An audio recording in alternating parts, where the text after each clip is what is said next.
देखिए नीला जी, अगर आप देखेंगे एक थोड़े से ब्रॉडर कॉन्टेक्स्ट में देखेंगे तो मुझे लगता है 2004 के बाद में जो इंडियन डेमोक्रेसी है, जैसे कि 2004 का चुनाव अगर आपको याद होगा, जी, जिस समय कि हमेशा लग रहा था कि अटल बिहारी वाजपेयी जो रिपीट करेंगे,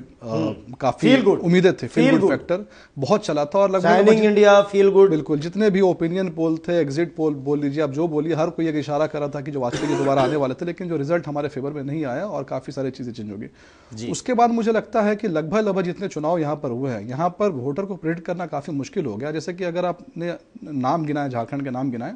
ये बात बिल्कुल सच है कि हम पिछले 5 सालों से मैदान में थे, लड़ रहे थे, स्ट्रेटजी बना रहे थे, काफ़ी मेहनत कर रहे थे, लेकिन हमें ये उम्मीद नहीं थी कि हम जो है इस तरीके से हार जाएंगे। हमें ये लास्ट तक ये लग रहा था कि ठीक है, टक्कर कांटे की होगी, और मैं ही नहीं या हमारी पार्टी ही नहीं, मुझे लगता है जितने भी एनालिस्ट है वो ठीक है बोल रहे होंगे कि जेएमएम जीतेगी या फिर भाजपा जीतेगी, लेकिन हर कोई यही कह रहा था कि जो जीत का मार्जिन है वो जो है काफ़ी कम होगा। और ये सिर्फ झारखंड के लिए नहीं, अगर आप महाराष्ट्र का भी कॉन्टेक्स्ट देखेंगे तो महाराष्ट्र में भी आप देखेंगे, महाराष्ट्र में भी जो जितने भी पॉलिटिकल एनालिस्ट है वो यही कह रहे थे कि जो भी पार्टी जीतेगी वो पार्टी जो कुछ मार्जिन से इधर उधर होगा। लेकिन महाराष्ट्र में भी आप देखेंगे रिजल्ट जो काफी आश्चर्यचकित हुआ। जो भारतीय जनता पार्टी, जो हमारा गठबंधन वहां पर था, वो बिल्कुल एक 75% मेजोरिटी के साथ वहां पर जीती है।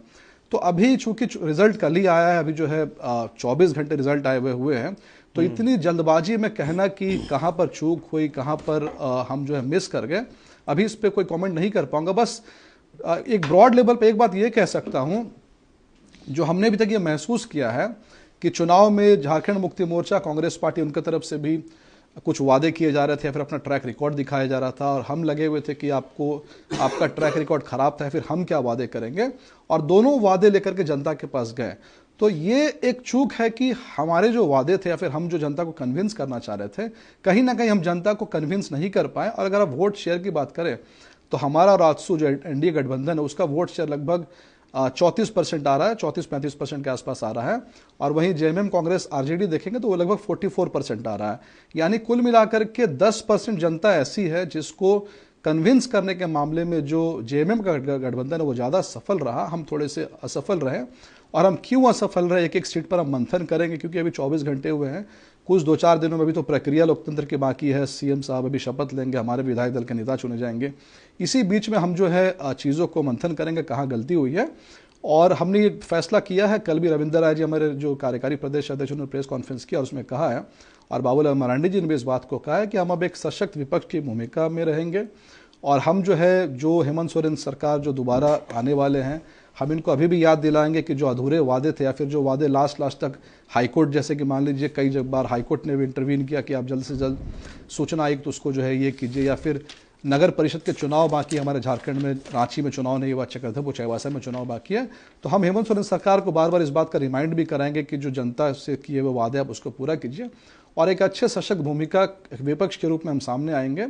और निश्चित तौर से आने वाले चुनाव, जब भी चुनाव होंगे, हम उसकी तैयारी करेंगे, और हम जो है उसमें लक्ष्य प्राप्ति के लिए जो करना पड़े हम 5 साल के एक स्ट्रैटेजी लेकर के चले। अब एकदम बिल्कुल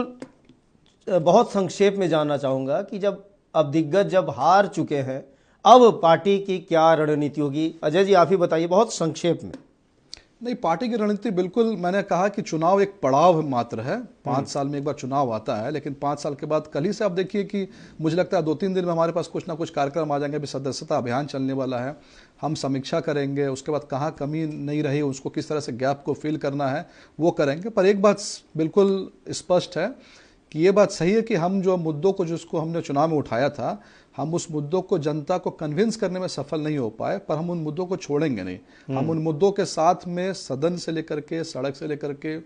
टीवी में, हर जगह हम मुद्दों को उठाते रहेंगे, और हम सरकार की अकाउंटेबिलिटी को जरूर फिक्स करेंगे कि वो जो वादों लेकर के सरकार आई है उन वादों को पूरा करे। इसमें जो हम इसको एंश्योर करने में एक सशक्त विपक्ष की भूमिका हम निभाएंगे।